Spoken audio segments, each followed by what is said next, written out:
warahmatullahi wabarakatuh. Perkenalkan, nama saya Andi Nugraha. Saya merupakan dosen pengajar program studi Teknik Mesin Universitas Lambung Mangkurat. Riwayat pendidikan S1 saya di program studi Teknik Mesin Universitas Lambung Mangkurat. Kemudian saya melanjutkan S2 di program Magister Teknik Mesin Universitas Brawijaya pada tahun 2014 sampai 2017. Bidang keahlian saya adalah konversi energi.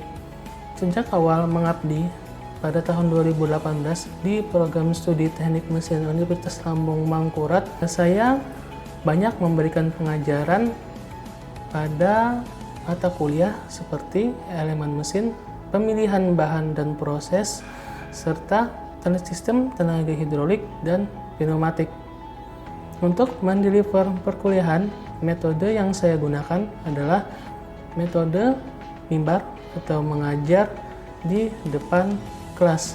Biasanya sebelum perkuliahan dimulai, saya selalu menyampaikan kontrak perkuliahan, di mana di dalam kontrak perkuliahan ini berisikan terkait sistem kehadiran mahasiswa, penilaian mahasiswa, materi yang akan disampaikan, berikut dengan referensinya, dan juga terkait tata tertib selama perkuliahan berlangsung. Selanjutnya, saya juga menjelaskan di deskripsi perkuliahan, capaian pembelajaran maupun referensi yang digunakan. Pada pertemuan pertama, biasanya saya manfaatkan untuk mengenal mahasiswa dan berdiskusi terkait perkuliahan mereka di semester yang lalu. Untuk pertemuan minggu selanjutnya, biasanya saya selalu memulainya dengan mereview kembali materi yang disampaikan sebelumnya untuk mengingatkan kembali mahasiswa terkait materi yang sudah disampaikan pada minggu yang lalu, dan juga untuk mempersiapkan mahasiswa dalam menerima materi pada minggu ini. Pada saat perkuliahan, saya juga sering menyampaikan materi perkuliahan dengan menggunakan PowerPoint. Selain itu, saya juga menggunakan papan tulis sebagai media pendukungnya.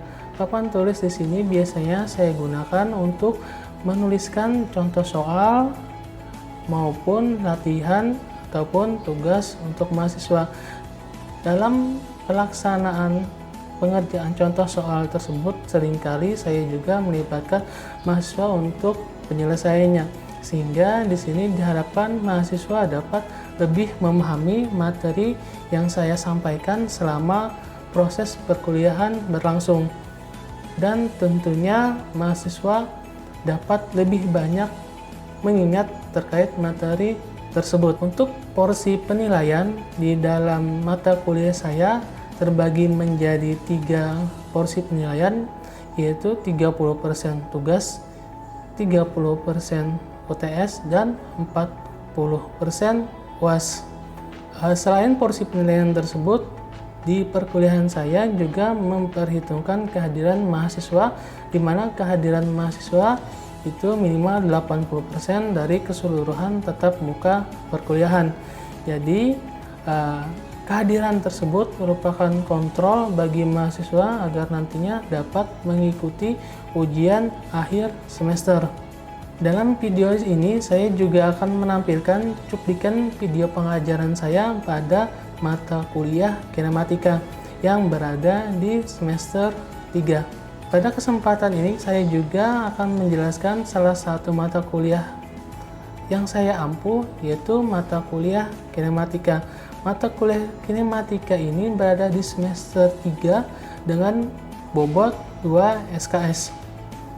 Mata kuliah ini bertujuan untuk memberikan pemahaman kepada mahasiswa terkait dengan gerak relatif dari elemen mesin, yaitu kecepatan dan percepatannya. Kecepatan dan percepatan tersebut diperoleh dalam bentuk yang berguna sebagai informasi untuk mendapatkan gaya-gaya dinamik yang bekerja pada elemen-elemen mesin tersebut. Lebih lanjut, mahasiswa akan dibekali ilmu pengetahuan terkait dengan dasar-dasar vektor, kinematika partikel pada bidang datar, kinematika benda kaku pada bidang datar, kinematika rolling body, dan mekanisme sederhana, percepatan Coriolis maupun kinematika mekanisme kompleks. Mata kuliah kinematika ini dibebankan 3 capaian pembelajaran lulusan atau CPL, yaitu yang pertama, mahasiswa mampu bersikap profesional, berwawasan global, bersemangat untuk terus belajar, lifelong learning, bertekad usaha sampai akhir, wajah sampai kaputing, dan menghargai karya orang lain. Yang kedua, yaitu mahasiswa mampu menerapkan prinsip rekayasa dengan analisis yang komprehensif bidang teknik mesinan berdasarkan ilmu pengetahuan, sains, dan teknologi. Dan yang ketiga, mahasiswa mampu mengembangkan karakteristik pengoperasian dan pemeliharaan sistem mekanika dan mesin-mesin sektor industri untuk menunjang keberlanjutan. Kemudian, capaian pembelajaran mata kuliah CPMK pada mata kuliah kinematika ini yaitu yang pertama, mahasiswa mampu menguraikan vektor. Yang kedua, mahasiswa mampu menganalisis kinematika partikel pada bidang datar. Yang ketiga, mahasiswa mampu menganalisis kinematika benda kaku pada bidang datar. Yang keempat, mahasiswa mampu menganalisis kinematika rolling body dan mekanisme sederhana.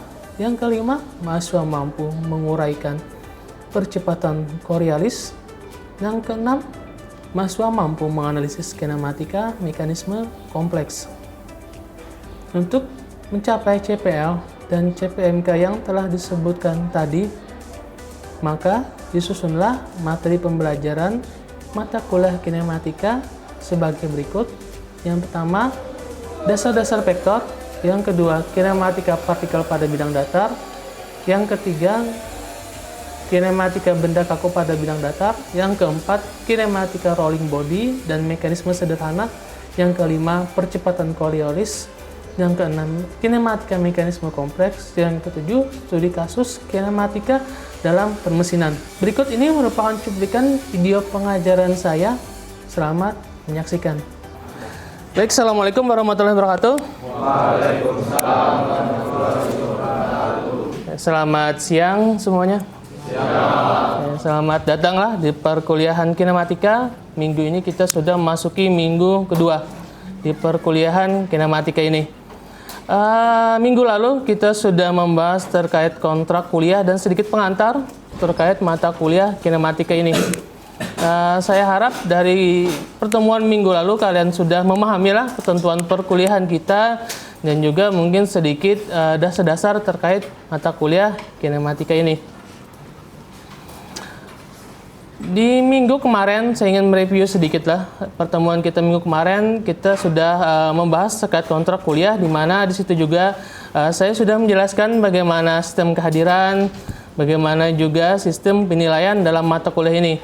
Nah, saya ingin mengingatkan kembali dalam mata kuliah ini kita akan melakukan sistem penilaian seperti semester yang lalu juga, yaitu untuk UTS itu sebesar 30%, tugas 30%, dan UAS 40%. Nah, saya harap kalian semuanya dapat menaati peraturan tersebut. Terutama untuk tugas, mohon untuk diperhatikan lebih baik lagi, karena jangan sampai untuk pengumpulan tugas yang nanti terlambat.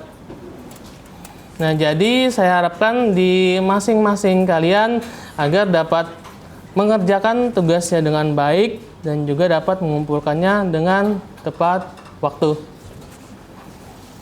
Oke, sebelum kita memulai perkuliahan pada hari ini, kita berdoa dulu menurut agama dan kepercayaan masing-masing agar apa yang kita lakukan pada hari ini itu dapat bermanfaat bagi kita di kemudian harinya nanti. Berdoa, dimulai.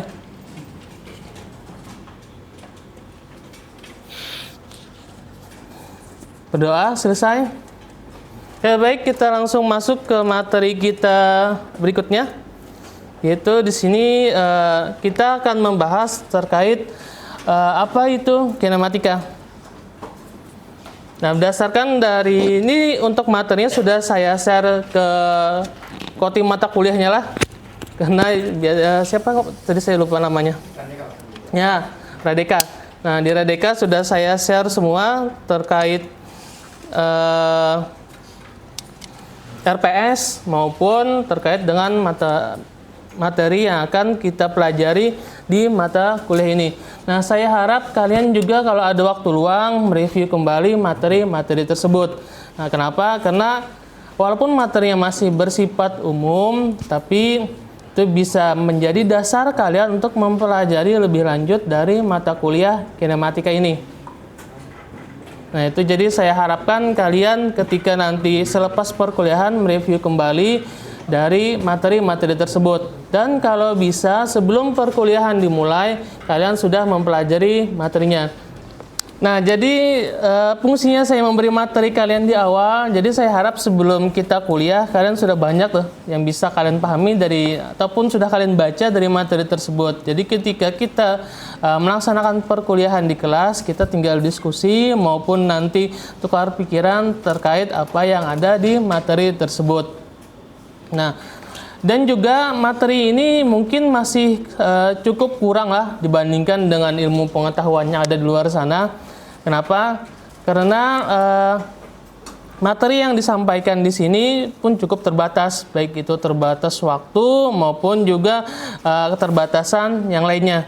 Nah, jadi saya harap selain kalian mempelajari materi yang sudah saya bagikan kemarin, saya harap juga kalian agar menambah referensi kalian lagi di sumber-sumber yang ada di luar sana, baik itu dari buku bacaan ataupun dari internet. Nah, sehingga dapat memperkaya wawasan kalian. Dan itu juga tentunya akan lebih memudahkan kalian lagi nanti ketika mengerjakan tugas, mengerjakan UTS maupun mengerjakan UAS. Nah, begitu. Jadi jangan sampai materi yang sudah diberikan pada saat perkuliahan hanya disimpan saja. Jadi kalau bisa direview kembali ketika kalian punya banyak waktu luang. Oke, selanjutnya di sini kita akan mempelajari. Pertama kita akan mengetahui apa itu kinematika. Ada yang tidak tahu engsel? Oke, apa itu engsel? Bisa dijelaskan? Ya, engsel memang sambungan. Tapi sambungan seperti apa? Oke, silakan Mas. Engsel merupakan sambungan yang dapat bergerak satu arah, Pak. Oke, engsel merupakan sambungan yang dapat bergerak satu arah. Oke, terima kasih Mas. Sebenarnya tidak satu arah sih lah. Kalau engsel itu biasanya bisa dua arah, dalam artian bolak-balik.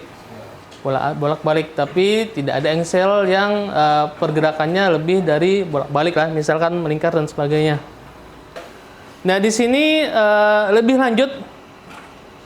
Jadi untuk jumlah batang penghubung yang dapat dihubungkan oleh engsel, di sini kita menggunakan rumus N dikurang 1. Di mana N di sini merupakan jumlah batang hubungnya. Nah, jadi misalkan jumlah batang hubungnya ada 10, maka jumlah sambungnya tentu ada 9. Nah, jadi ini rumusnya untuk menyederhanakan saja perhitungan jika batang penghubungnya berjumlah sangat banyak. Nah, tapi kalau sedikit itu biasanya sudah mudah saja untuk menghitungnya. Tapi untuk yang lebih banyak maka dapat menggunakan rumus seperti ini.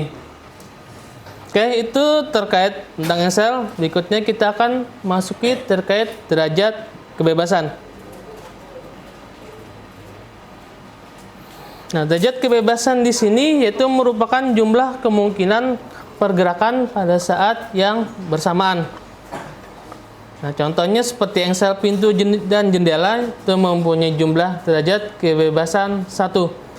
Kenapa? Karena pergerakan pada saat yang bersamaannya cuma sebanyak 1. Mungkin nggak jendela tersebut bisa memiliki dua pergerakan yang berbeda pada saat bersamaan? Nah, makanya jumlah derajat kebebasan engsel pintu ataupun jendela itu cuma sebanyak 1 derajat kebebasan. Nah, jadi di sini bisa diasumsikanlah jika suatu mekanisme akan memiliki derajat kebebasan 1 jika di sini dia satu komponennya itu dipasangkan secara permanen ke pondasi.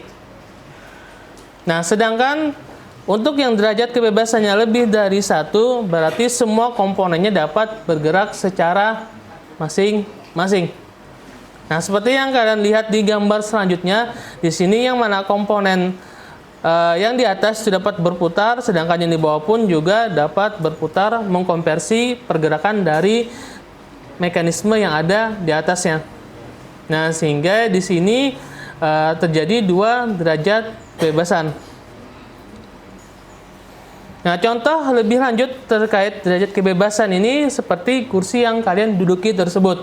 Nah, ketika kursi tersebut dilipat, tentu akan banyak sekali sambungan-sambungan yang akan bergerak secara bersamaan. Nah, makanya di situ contoh lain dari derajat kebebasan ini. Nah, kenapa di sini yang dipertimbangkan adalah jumlah pasangan tinggi? Karena jika kita mempertimbangkan jumlah pasangan rendah, itu agak sedikit kurang akurat. Kenapa dibilang kurang akurat? Karena jumlah pasangan rendah itu sering kali tidak digunakan. Karena pasangan rendah itu kontaknya harus memerlukan banyak bidang. Kalau kita membuat mekanisme yang memerlukan banyak bidang dalam kontaknya, tentu tidak efisien dalam sisi mentransfer daya ataupun tenaga. Kenapa? Karena akan tentu banyak gesekan yang terjadi di sana. Nah, kita tidak mengkehendaki hal tersebut. Kenapa? Karena dengan banyak gesekan, tentu akan banyak menghasilkan panas dan banyak energi yang akan terbuang. Nah, sehingga kebanyakan mekanisme pasti akan dibuat memiliki bidang kontak yang seminimal mungkin agar menghindari gesekan dan panas tadi. Makanya di sini yang diperhitungkan adalah jumlah pasangan tingginya. Nah, ketika kalian melihat contoh soal di sini, kenapa di sini kita tidak menghitung nilai pasangan tingginya? Silakan, Mas. Kenapa kita tidak memperhitungkan jumlah pasangan tingginya untuk contoh soal ini? Mas Jihad, berarti tadi bisa diulang? Karena mungkin di gambar tersebut gaya geseknya itu banyak. Mungkin karena gambar tersebut gaya geseknya besar. Oke, terima kasih Mas Jihad. Oke, gimana? Kenapa kita tidak menambahkan untuk perhitungan pasangan tinggi untuk contoh seperti ini? Nah, contohnya di sini kenapa kita mengabaikan pasangan tingginya? Bisa kalian lihat di sini ada tidak yang termasuk dengan pasangan tinggi? Nah, karena tidak ada pasangan tinggi, maka kita tidak perlu mengurangi lagi dengan jumlah pasangan tingginya. Kenapa? Karena pasangan tingginya memang tidak ada di dalam mekanisme ini. Jadi tidak ada distribusi daya ataupun tenaga yang tidak berupa sambungan. Di sini distribusi daya ataupun distribusi tenaganya hanya berupa sambungan satu batang ke batang yang lainnya. Tidak berupa pasangan rendah ataupun berupa pasangan tinggi. Jadi tidak perlu dikurangi dengan pasangan tinggi tersebut. Oke, biar lebih memahami konsep ini, saya akan memberikan contoh soal lagi lah. Oke, di sini ada dua contoh lah terkait derajat kebebasan ini. Gunakan rumus yang sudah dituliskan di sana lah.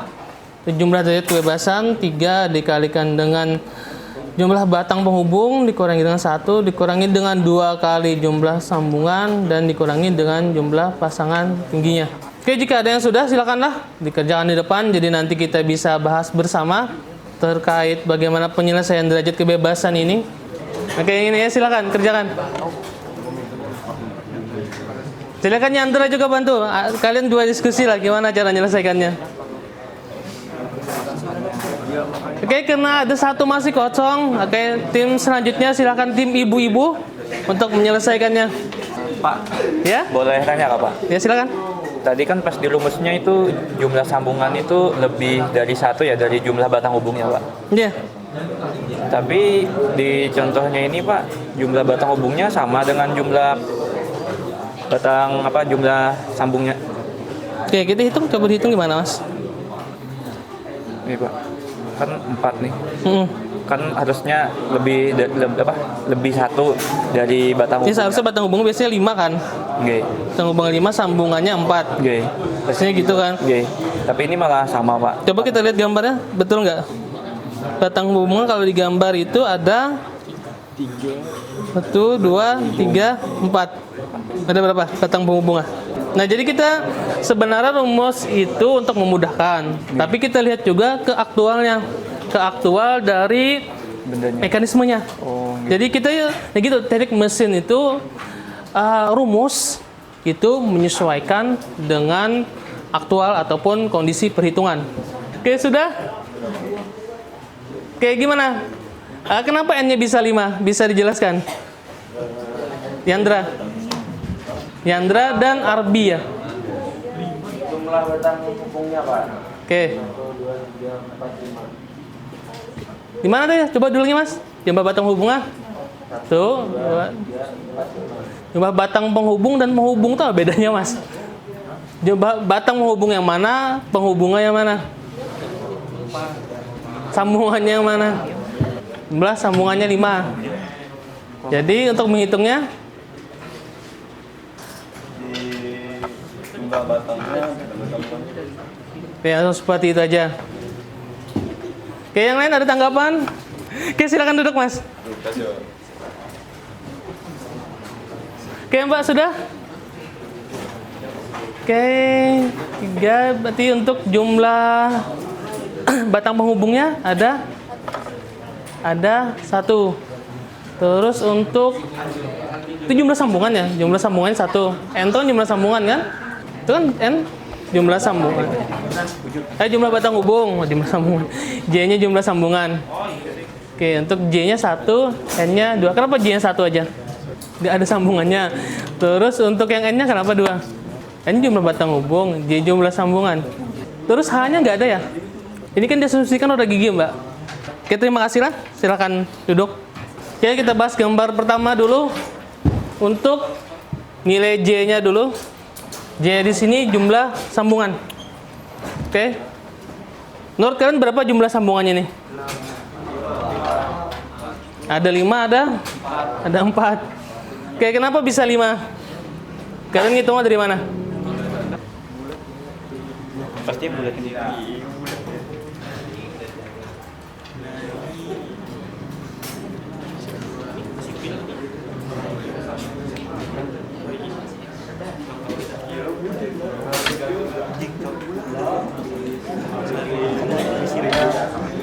Oke, terima kasih Mas.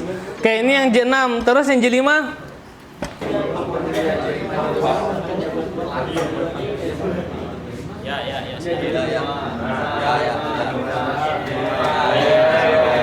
Oke, ini J5 lah, J4?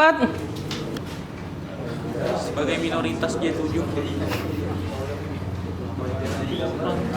Oke, itu J4 lah. Situ dimana jumlah J itu memang betul-betul sambungannya. Sambungan antara batang penghubung dengan pondasinya. Nah, jadi itu yang dihitung sebagai jumlah sambungan. Jadi walaupun di situ ada pondasinya ada 2, tetap dihitung juga sebagai sambungannya. Nah, jadi kalau melihat apa yang dicontohkan tersebut, maka di sini jawaban yang betul adalah J. Ini J5. Untuk N-nya? 4.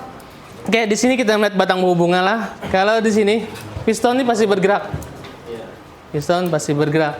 Sedangkan bagian rumah pistonnya itu pasti bagian yang tidak bergerak. Otomatis di sini ini pasti udah 1. Nah, saya hitung aja lagi.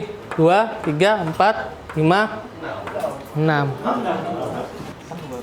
Nah, kenapa? Karena pistonnya bergerak, berarti kita asumsikan dia juga merupakan batang penghubungnya.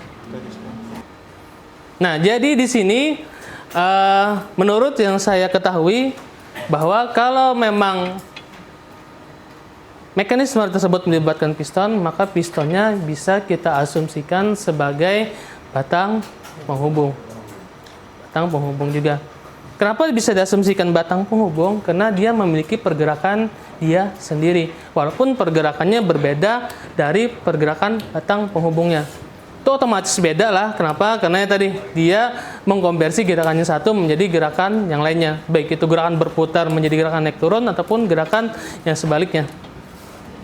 Oke, berikutnya kita melihat ke sebelahnya. Di sini ada, ini sebenarnya gambar roda gigi lah, tapi disederhanakan menjadi gambar diagram kinematikanya saja. Nah, untuk pasangan yang berupa roda gigi, bagaimana dengan jumlah batang penghubungnya?